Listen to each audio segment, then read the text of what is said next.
Assalamualaikum. Halo Sobat BK, apa kabar? Berjumpa lagi kita di sharing bimbingan konseling. Tetap semangat belajar ya Sobat, untuk meraih masa depan yang gemilang. Sobat BK, kali ini saya akan sharing tentang teknik intervensi masalah dalam konseling. Sobat BK, teknik intervensi masalah dalam konseling adalah cara atau rencana dan campur tangan yang dilakukan oleh guru bimbingan konseling atau konselor dalam menghadapi masalah yang dialami oleh peserta didik. Dalam hal ini, guru bimbingan konseling atau konselor masuk ke masalah yang sedang dialami oleh peserta didik untuk membantu menyelesaikan masalah yang sedang dialaminya. Dengan peran seorang guru bimbingan konseling atau konselor, diharapkan masalah yang sedang dihadapi oleh peserta didik dapat diatasi. Sobat BK, dalam intervensi masalah dalam konseling, ada beberapa teknik yang digunakan, yaitu pemberian informasi, pemberian nasihat, pemberian contoh pribadi, penafsiran, pemberian penguatan, merumuskan tujuan, latihan keluguan, ajakan untuk memikirkan sesuatu yang lain, menyimpulkan pembicaraan, kursi kosong, relaksasi atau penenangan sederhana, desensitisasi, peneguhan hasrat, kontrak, dan alih tangan. Sobat BK, di video kali ini, teknik intervensi masalah dalam konseling yang akan kita bahas adalah ajakan untuk memikirkan sesuatu yang lain, menyimpulkan pembicaraan, kursi kosong, dan relaksasi penenangan sederhana. Sobat BK, di video kali ini, yang pertama yang akan kita bahas adalah ajakan untuk memikirkan sesuatu yang lain. Sobat BK, dalam konseling, teknik ajakan memikirkan sesuatu yang lain dilakukan konselor jika konseli menemui solusi yang buntu untuk mencari solusi yang lain yang lebih memungkinkan. Hal ini dilakukan karena dalam hidup kita harus memiliki banyak pilihan dan tidak semua harapan yang kita harapkan dapat terwujud. Sobat BK, ajakan memikirkan sesuatu yang lain banyak terjadi pada tahap pembinaan. Teknik ini lebih cenderung mengajak konseling untuk memikirkan sesuatu yang lain yang lebih baik. Dalam melakukan ajakan memikirkan sesuatu yang lain, konselor harus bersikap hati-hati untuk menghindari kebingungan konseli. Sobat BK, ajakan memikirkan sesuatu yang lain bisa dilakukan oleh konselor dan bisa juga dilakukan oleh konseli. Ajakan memikirkan sesuatu yang lain hendaknya mempertimbangkan kekuatan-kekuatan yang dimiliki oleh konseli, karena teknik ini juga dapat mengubah pokok pembicaraan. Contoh dialog konseli. Guru saya memberikan materi pembelajaran dalam bentuk soft copy. Saya jujur kesulitan untuk membaca materi tersebut melalui komputer. Pada akhirnya, saya khawatir dengan ulangan yang kian dekat.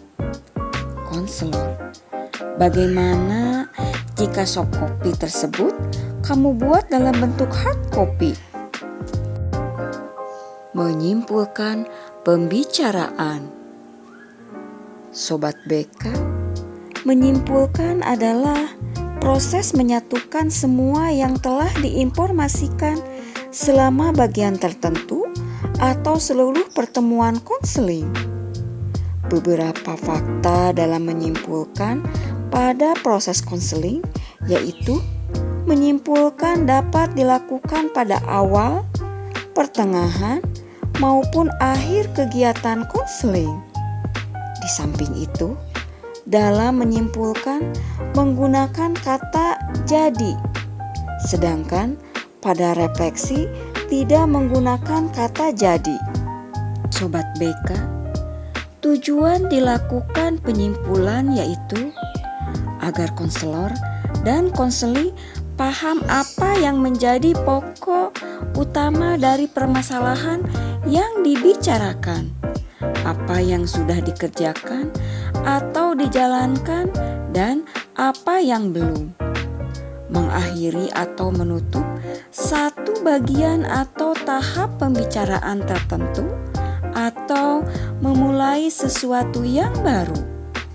Membuat kesimpulan tidak harus dilakukan oleh konselor, tapi bisa dilakukan oleh konseli, dan akan menimbulkan kesan bahwa konselor melakukan 3M, sehingga konseli akan terdorong untuk mengembangkan pembicaraan tentang topik berikutnya.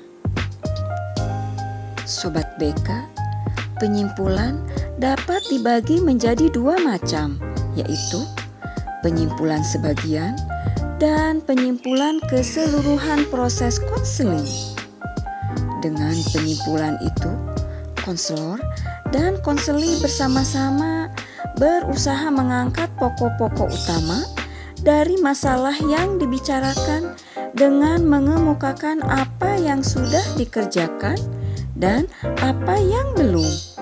Yang diambil dari kesimpulan yaitu inti pembicaraan, inti permasalahan, dan solusi yang akan diambil atau dilakukan.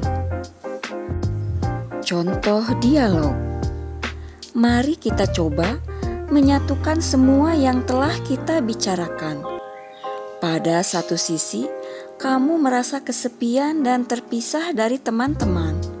Pada sisi lain, kamu mengatakan bahwa kamu mendapat kesukaran untuk bergaul.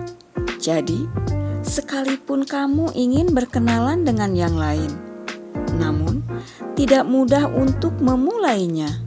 Benarkah demikian? Kursi kosong. Sobat BK, teknik kursi kosong yaitu teknik khusus dalam konseling yang dilakukan untuk mengubah tingkah laku konseling dengan cara berkomunikasi dengan alat bantu kursi kosong. Secara umum, teknik ini hampir sama dengan pemberian contoh, di mana konselor memperlihatkan pola tingkah laku dan pola komunikasi yang sepantasnya. Teknik ini dimaksudkan untuk melatih konseli berbicara secara wajar kepada orang lain dengan menggunakan kursi kosong sebagai media yang menampilkan orang ketiga sebagai tempat konseli berbicara. Sobat BK, tujuan dilakukannya teknik kursi kosong adalah mengatasi masalah konseli yang menyangkut hubungan antar orang, mengubah tingkah laku dan cara komunikasi konseli dengan menggunakan kursi kosong, dan konseli mampu berkomunikasi dengan baik sehingga masalahnya terentaskan. Sobat BK, demi menunjang kelancaran penggunaan teknik kursi kosong, konselor hendaknya memenuhi beberapa persyaratan, yaitu masalah konseli telah dijelajahi, sehingga konselor dapat mengetahui bahwa konseling benar-benar perlu mempelajari cara-cara berkomunikasi dengan orang lain. Masalah utama adalah hubungan antar orang atau dengan orang lain. Hubungan yang tidak harmonis dan komunikasi yang tidak lancar. Konseling tidak mengetahui cara untuk memulai pembicaraan. Konseling menyadari perlunya latihan teknik kursi kosong dan konselor harus memiliki keterampilan berkomunikasi dalam kadar yang sangat baik. Sobat BK, dalam pelaksanaan teknik ini, secara sistematis, konselor mengajak konseli untuk membayangkan bahwa di kursi kosong itu, konseli berhadapan langsung dengan seseorang untuk membicarakan sesuatu yang menyangkut dengan masalah yang dialami oleh konseli. Di samping itu, penggunaan teknik kursi kosong ini, konselor hendaknya memperhatikan beberapa tahapan, yaitu tahapan persiapan, di mana konselor menjelaskan pentingnya dilakukan teknik kursi kosong yang meliputi pengertian, tujuan, dan cara melakukannya guna membantu diri konseli. Tahap pelaksanaan, yaitu konselor menyediakan kursi kosong.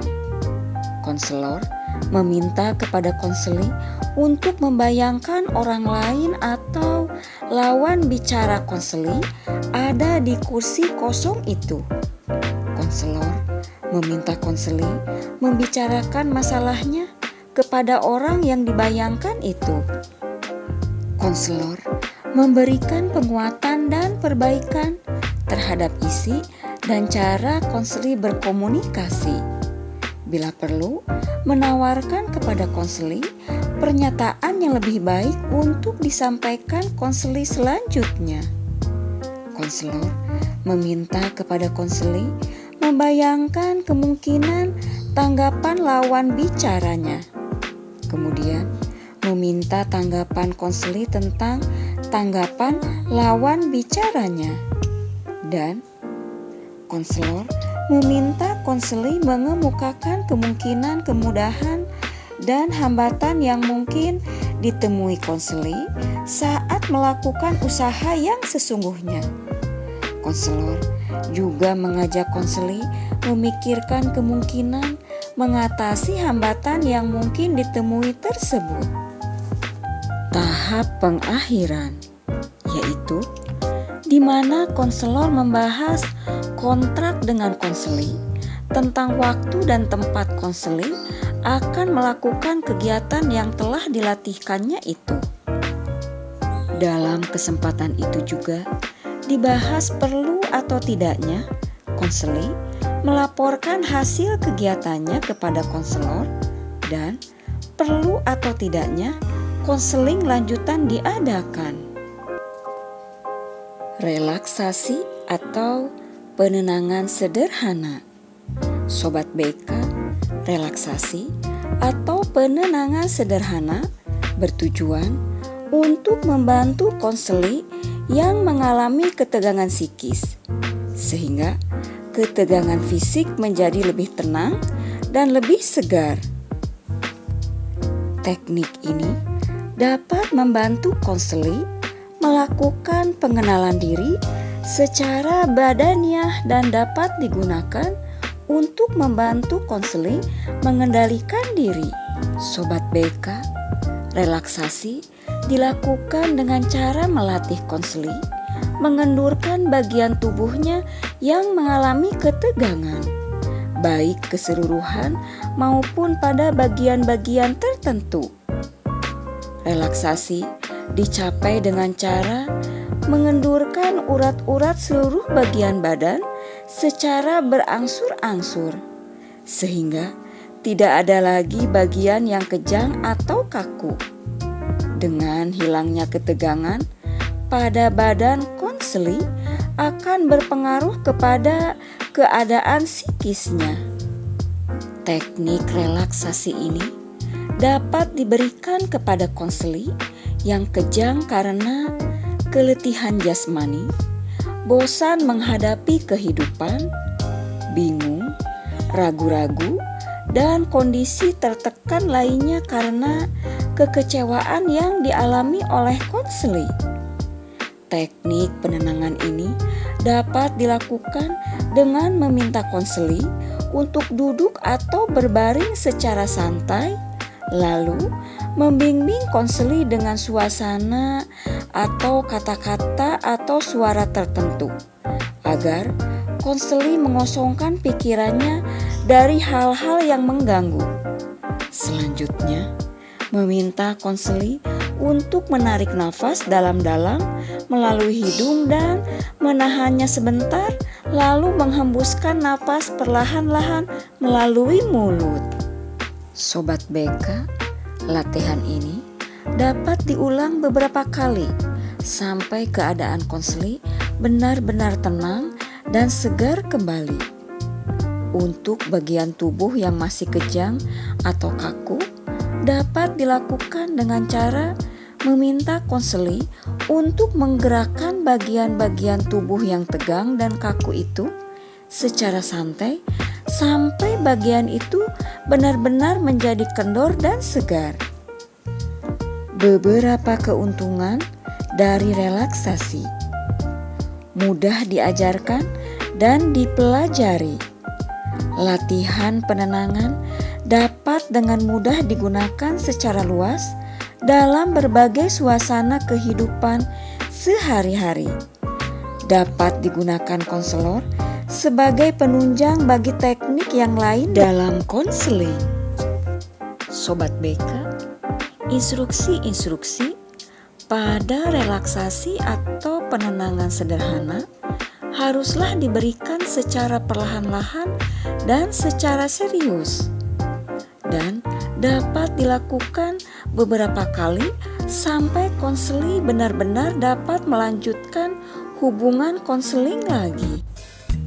Sobat BK, demikianlah sharing kali ini, teknik intervensi masalah dalam konseling. Dalam video kali ini, kita membahas tentang ajakan untuk memikirkan sesuatu yang lain, menyimpulkan pembicaraan, kursi kosong, dan relaksasi penenangan sederhana. Semoga bermanfaat dan dapat menambah wawasan. Terima kasih. Wassalamualaikum.